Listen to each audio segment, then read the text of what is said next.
Good evening. Hope you are all well this evening.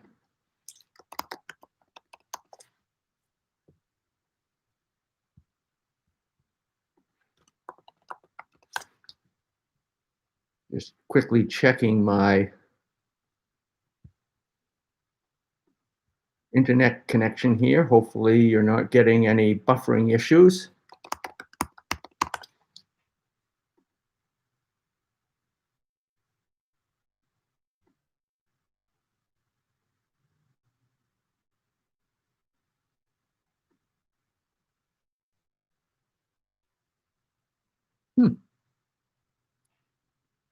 Looks like it's a good connection. Hi, Tom. How are you this evening? And who else do we have with us this evening?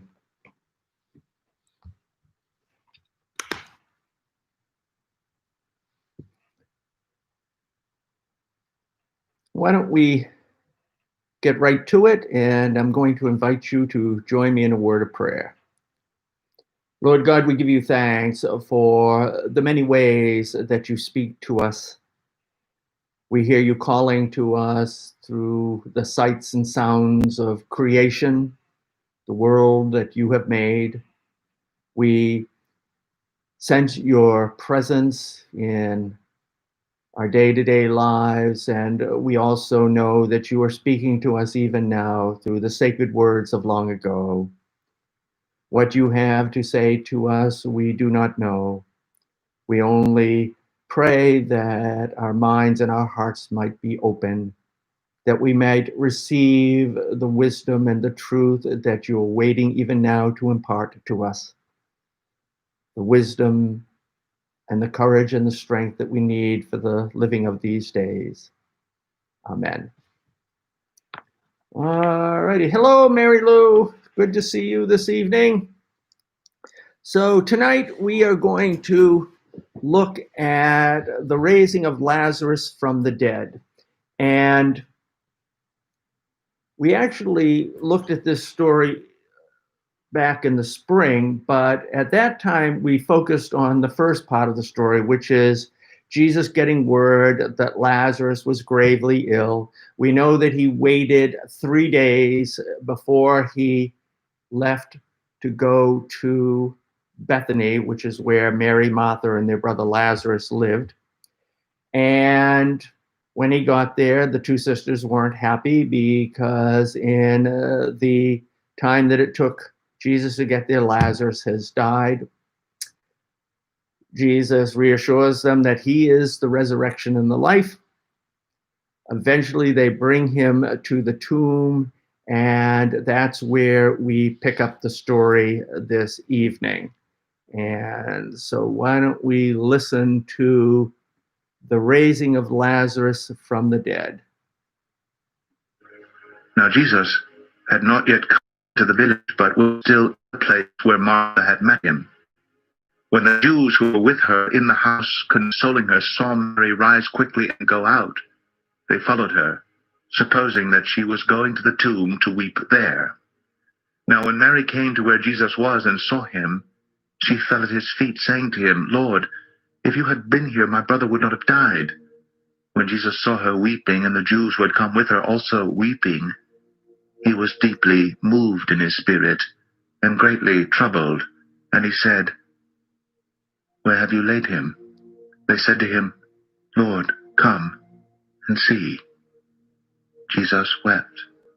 So the Jews said, "See how he loved him?" But some of them said, "Could not he who opened the eyes of the blind man also have kept this man from dying?" Then Jesus came to the tomb. It was a cave, and a stone lay against it. Jesus said, "Take away the stone." Martha, the sister of the dead man, said to him, "Lord, by this time there will be an odor, for he has been dead 4 days." Jesus said to her, "Did I not tell you that if you believed you would see the glory of God?" So they took away the stone, and Jesus lifted up his eyes and said, "Father, I thank you that you have heard me. I knew that you always hear me, but I said this on account of the people standing around, that they may believe that you sent me." When he had said these things, he cried out with a loud voice, "Lazarus, come out!" The man who had died came out, his hands and feet bound with linen strips, and his face wrapped with a cloth. Jesus said to them, "Unbind him and let him go." All right, so that's what we have to work with this evening. Questions, comments, and conundrums. Hi, Leslie. Hi, Joe. Thank you for joining us. And this is one of two people that Jesus raised from the dead. Gold star for anyone who can tell me who else Jesus raised from the dead. And actually, there were three. I just remember the third one. If you can mention either the other two without Googling, gold star to you. So I found myself thinking about this passage a lot these past several days. And the reason why I found myself thinking about it is there was a little girl, gold star Leslie, extra credit if you can tell me her name. Actually, there were two little girls, I believe, and I may be mistaken on this. One is named, the other isn't named. I think the one you're thinking about, and also Tom, is Jairus's daughter. But there was another one where I think we do know the name. So I've been thinking about this passage because we're dealing with a death here. And that, by the way, is the reason why Jesus waited 3 whole days to go to Bethany. We know from the first part of this chapter that when Jesus gets the word, he doesn't drop everything and rush to Bethany, even though he was very good friends with Mary, Martha, and their brother Lazarus. The reason why we think he waited is because back then there was a superstition that people had. The superstition basically said that after you died, the spirit stayed around the body for 3 whole days before it departed. And so, as far as people were concerned, you weren't officially dead until after 3 days. So Jesus waited to go to Bethany because he wanted there to be no mistake among the people there that Lazarus was really dead and he was really raised from the dead. And this also raises interesting thoughts, perspective when it comes to Easter.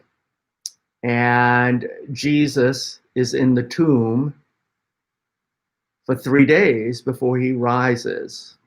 And so it's got me wondering if there's a connection there as well. Also, as an aside, there is a belief among some Christians that when you die, your spirit immediately goes to heaven. And that actually isn't the biblical teachings. And in fact, look at it this way. If Jesus had to spend 3 whole days in the tomb before he rose from the dead, then why do we get to immediately ascend to heaven when we die? So that's another Bible study for another time. But clearly, Mary and Martha are distraught. Their brother has died. The person who they felt very close to let them down. And it's almost as if their whole world is falling apart. And life as they've known it has changed. You think about it. If they were really that close to Jesus and he doesn't come right away, maybe they're thinking, can I really depend on him? Is he real? He says he's a friend, but maybe that really isn't true. So their whole world is falling apart. It's changing. They're dealing with the death of their brother. And maybe at some level, they're wondering if there is a death of their friendship with Jesus because he didn't come right away. And we know that they weren't happy with him. Both of them said the same thing. Lord, if you had been here, my brother would not have died. That says to me that they weren't happy with Jesus. So, in addition to losing their brother, maybe at some level they're wondering if they're losing their friendship with this man who was a rabbi, a great teacher, and maybe even the Messiah. As I've thought about this, it makes me think about what's going on right now. And it makes me realize that there's death with a capital D, and then there's all kinds of little deaths. And life is full of them. When a child grows up and leaves the nest, so to speak, that's a bit of a death. I mean, obviously, parents are happy and pleased and whatnot, but there's also a death in the relationship as it was. When you move from one house to another, and whether it's a few towns away or the other side of the country, that's a death as well. And, so much of what we've always taken for granted, counted on, has been taken from us by this pandemic. Life as we know it has been ripped away from us. I was thinking this the other day.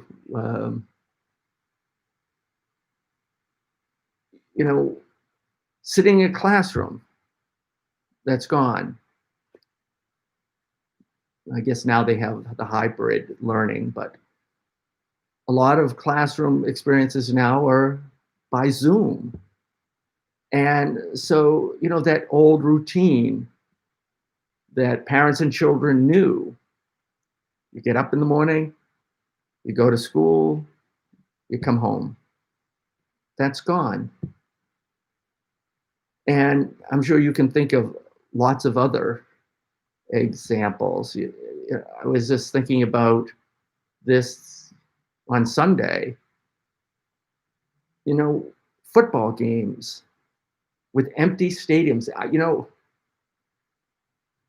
don't know. I understand everybody's just trying to do the best they can, but this artificial cheering that they pipe in just doesn't do it for me.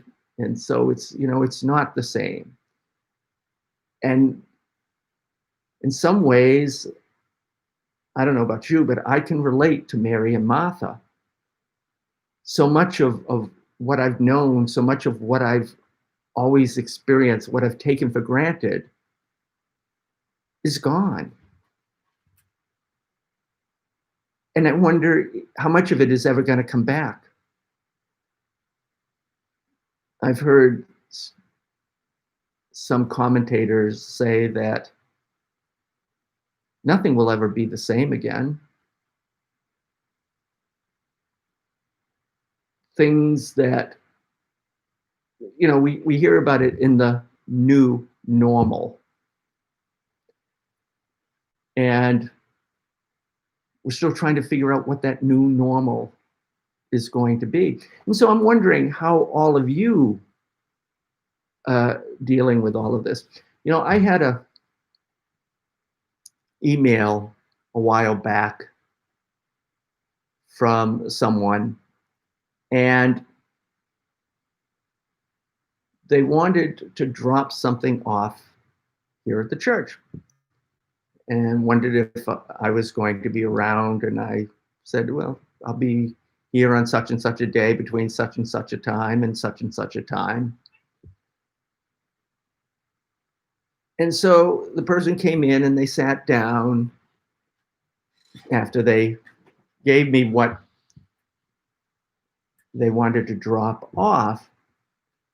And we just got talking, and there was something that had happened, and it had upset this person.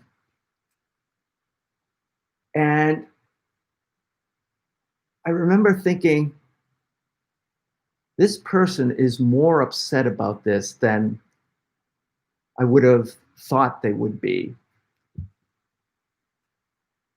As we talked, I began to realize that it wasn't just this one thing that had happened. It was sort of like the straw that broke the camel's back. This person was just overwhelmed by the pandemic and everything that had changed. And she was experiencing, I think, a little bit of emotional overload. And maybe that's not the case for you. I'm just curious, have you had enough? Are there times where it feels like too much, or do you feel like things are slowly getting back to a semblance of normal and doesn't really bother you? And in some ways, I can identify with that person who came in and sat down the other day. I just realized this person needed to talk and know that they weren't alone. And I can relate to that. All of this technology that I've started to have to learn on the fly, it's just been overwhelming. And we've started to get back to the way things were. I mean, we do have services in the sanctuary now, but very, very few people are coming on Sunday morning. And I understand that. I really do. But there's a part of me that's beginning to wonder, will some people never come back?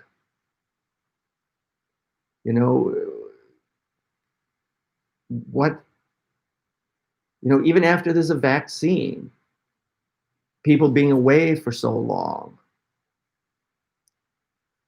I guess after a while it becomes easy not to miss. And yet it's not the same. It's not the same. Exactly, Tom. It would be so much easier if we could sit here and say, in 6 months' time, we will have a vaccine and all of this pandemic craziness is going to be in the rearview mirror. In fact, I've started calling it the pandemic pandemonium. But we don't know what the new normal is going to be. And that's kind of scary, and it makes me feel sad sometimes that it might not ever go back to the way it was. Maybe that's a good thing. Certainly, this is opening doors and opportunities that we never knew were there before. Uh, we're reaching new people. Excuse me, I have a space heater down there and I accidentally turned it on. Um, we're reaching people that we never would have reached before via live streaming. And we've had a couple of them who have actually come on Sunday morning. And I've heard from various people that they have friends that are watching and whatnot. Um,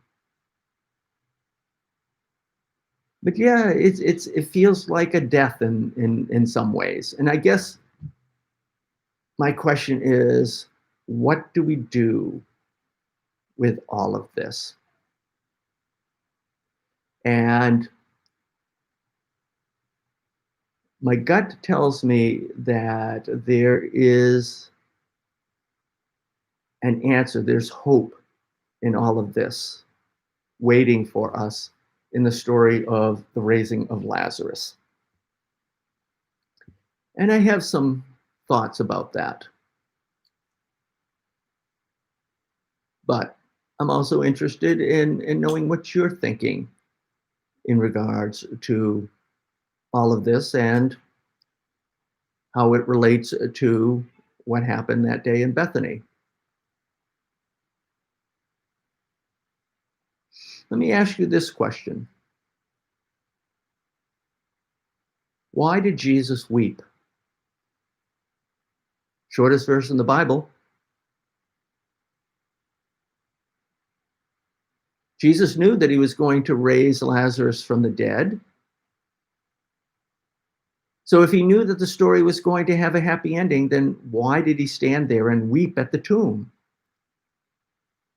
Was it just an example of crocodile tears? Was it just for show? Were the tears deeply felt? Again, he knew he was going to raise Lazarus from the tomb. He knew that Lazarus was going to walk out of that tomb. Maybe just the emotion of what was happening. Yeah, I think that's the key.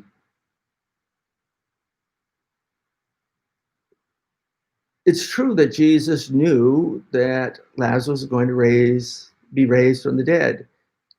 And yet, you look at this whole story and it just occurred to me that there's all this hecticness going on. Jesus gets a message, Lazarus is gravely ill. The expectation is he's going to rush to Bethany. He doesn't. People in Bethany are all upset because Lazarus is dead. Mary and Martha aren't happy because Jesus took his time getting there. And yet behind it all, there's a steady hand.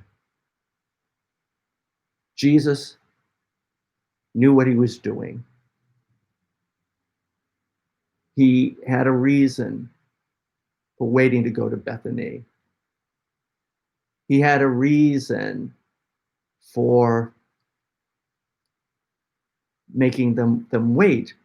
And it was all so that he could raise Lazarus from the dead.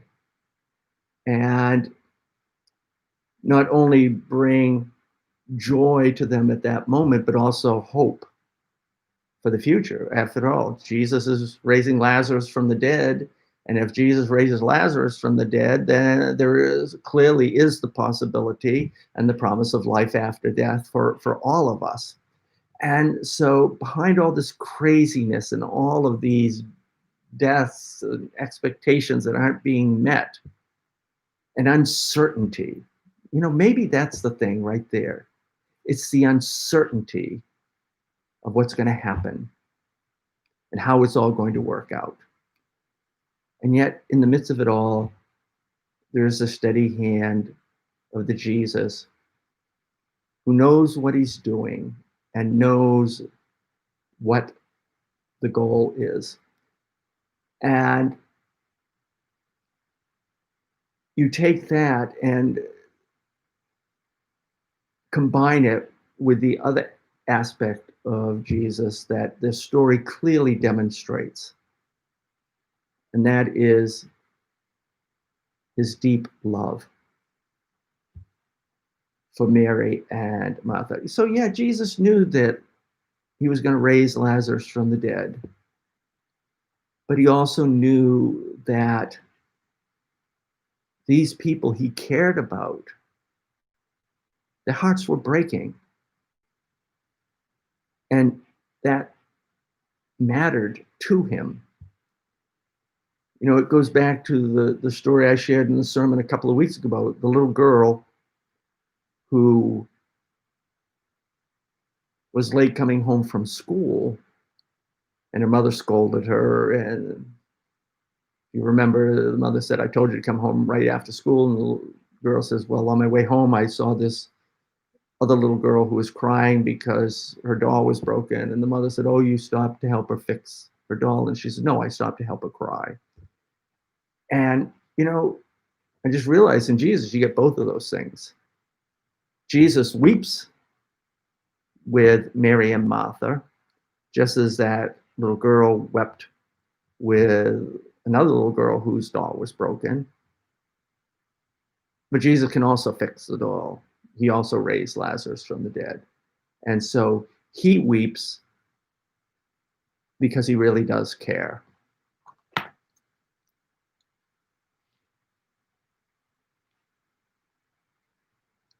It can be a comfort to have someone cry with you. Yeah, I think it really, it can, because you know that you're not alone. And you know, it makes me think about how there's a concept called the ministry of presence. And the ministry of presence says that ministry isn't fixing things, because some things we can't fix. The ministry of presence says that it's about being there with someone and sharing in their pain and their suffering, or on the flip side, in their joy. And you know, that's what we need. And you know, that's what makes me sad with the thought that some people might not come back. And I was talking to someone about this the other day, and I gave an example. Let's suppose it's the fourth Sunday in November, and you and your loved ones have all sat down to eat your turkey and your stuffing, to talk about what's going on in your lives. But because of the present day reality, each of you, you're all doing it via Zoom. Now, my question is that Thanksgiving? I mean, in one sense, it's the fourth Sunday in November. Everybody's eating turkey. Everybody's talking about what's going on in their lives. But is it really Thanksgiving? And my answer is no, because you're not physically with each other. And in the same way, we can worship via live streaming. We can do this Bible study via live streaming, but it isn't the same as actually being with each other. And that's the same with worship. And yes, I give thanks that we're reaching people we've never reached before or been able to reach, or we're making it possible for people who physically, because of infirmity or work schedules, aren't able to be here on Sunday morning. And that's wonderful. But we're also missing out on that sense of being, with each other. And so I'm realizing that I have to be very careful here, because I have to be careful that I don't make a mistake when it comes to preaching, and that is to work out my own issues through the sermon. And so I'm going to give some more, thought to this. But I do believe that what happened that day in Bethany offers us a way through what's going on. And I could hit that space heater again. And I think it's one is to trust that there is a way through all of this, and that the Lord knows that way through. And we have to trust him. And you think about it. Isn't that what Jesus said to Martha when he first got to Bethany? Martha goes running out and she says, Lord, if you had been here, my brother would not have died. And do you remember what Jesus said to her?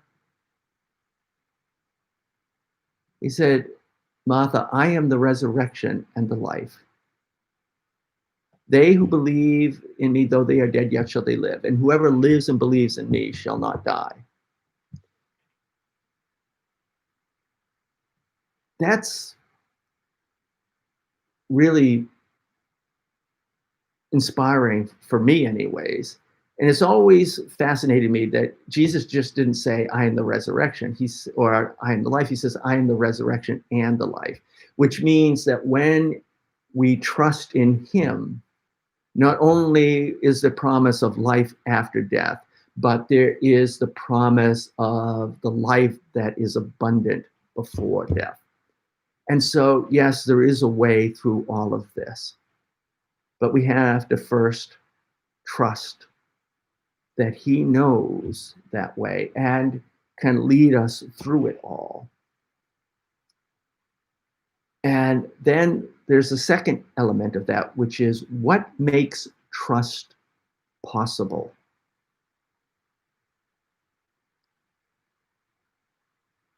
I mean, trust is a very precious commodity.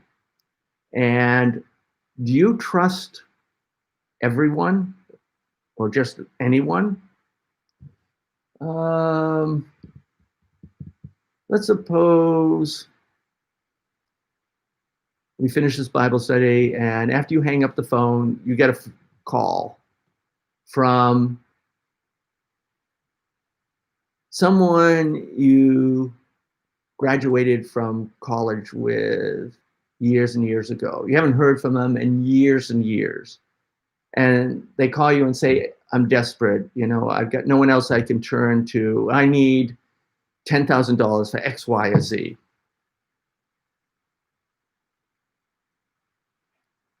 How easy is it to trust that person enough to lend them the money? Now, suppose it's someone in your immediate family and they call and they're desperate and they need money. Is it easier to trust them? I would say the answer to that question is yes. Or maybe here's another example that I think is easier to relate to. It's one of my favorite stories, and sadly there's this house on fire, and 4-year-old boy is caught trapped in his bedroom up on the second floor. And there's a lot of smoke around the window. And in the midst of the smoke, the child hears a voice, and the voice says, "I'm here, jump." Now, let's first of all suppose that it's a voice of a stranger. Does the child jump? Total stranger, a voice they never heard before. Now, let's suppose, and this is what the story is based on, that the child recognizes that the voice is that of his father. Can't see the father, but the smoke is all there. And in the story, the child says, "But Daddy, I can't see you." And the father says, "But I can see you. Jump." And the child jumps. So, point being is that to get through this, whatever this new normal is going to be, we have to trust. We have to trust that the Lord knows the way through it and will lead us through it. And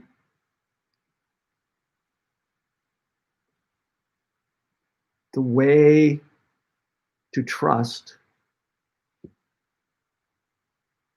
is to know that this one who is leading us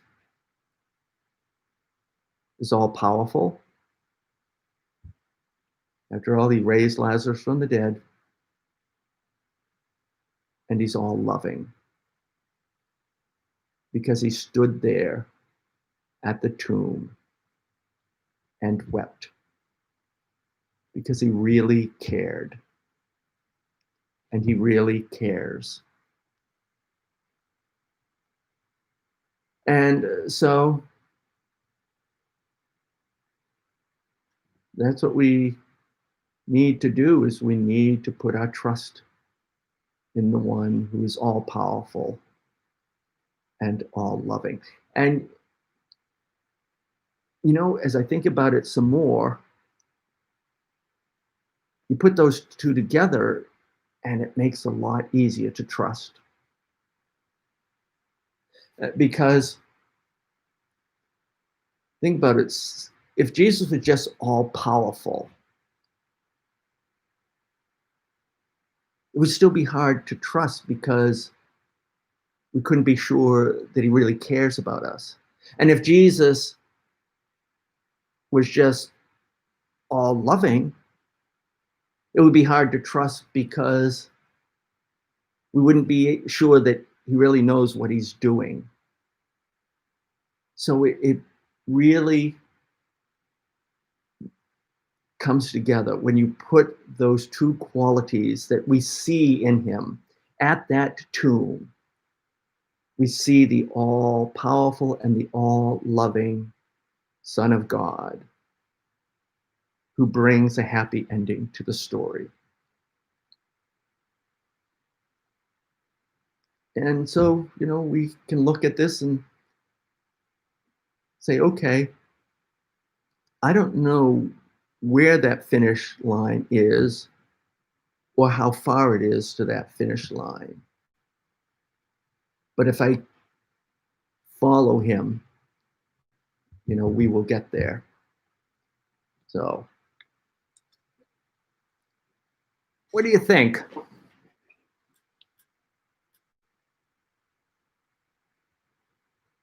Yeah, the tears definitely show the depth of his caring.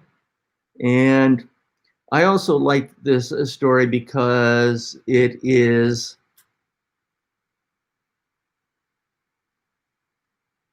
a reminder to us, particularly in this part of the country.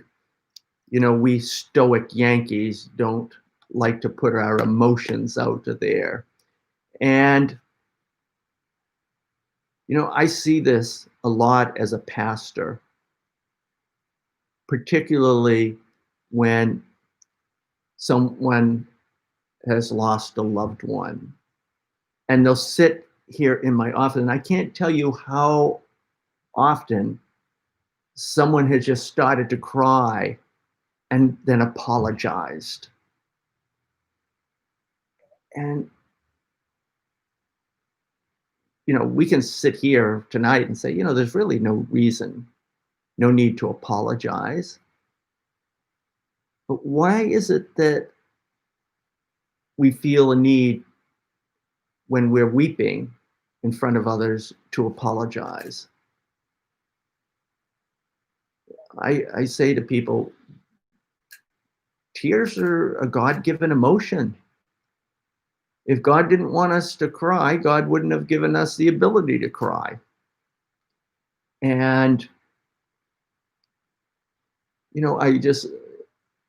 I also will say to people, don't apologize for your tears, because when you think about it, our tears are the last gift that we can give to someone we love. And if we are called to be like Jesus, then why is it not acceptable to cry? I mean, if Jesus wept and we are called to be like Jesus, then certainly there's no shame or sin in weeping. I'm just going to go look again one more time at the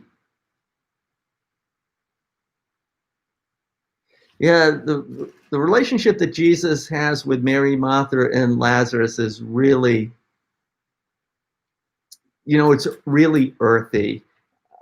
As I was reading what you wrote, Leslie, I was also thinking about when Jesus goes to the house and Mary and Martha are, well, not both of them. So Jesus is there teaching, Mary's sitting at his feet, Martha's in the kitchen, and she's upset because Mary isn't helping her. And I can almost hear the pots and pans slamming around in the kitchen. And, it is very relatable, because you get a sense of, you see a side of Jesus that you don't see elsewhere in the Gospels. You see a Jesus who's very down to earth, so to speak. And so I really do appreciate these interactions that he has with these people who are clearly his friends. After all, he stays at their house. And, I can recall instances in the Gospels where Jesus spends some time maybe with someone at their house, but this is very different. This is not Jesus just sharing a meal. This is Jesus actually spending an extended period of time with these people who are clearly very special to him. And so I look at the story, both of these stories, and maybe that's why so many people like them, because we can resonate with them. We can get a sense of, you can almost see yourself being there with these two sisters and their brothers. Any final questions or thoughts? Let me see I was looking at the, oh, here it is. Yeah, so we did look at the two questions, and I thank all of you. I hope this has been of value to you. I will certainly say that it's been helpful to me in crystallizing the sermon for Sunday. And my goodness, I'm going to cut it off now because I've got somebody calling. I'm surprised. But thank you all, and God bless.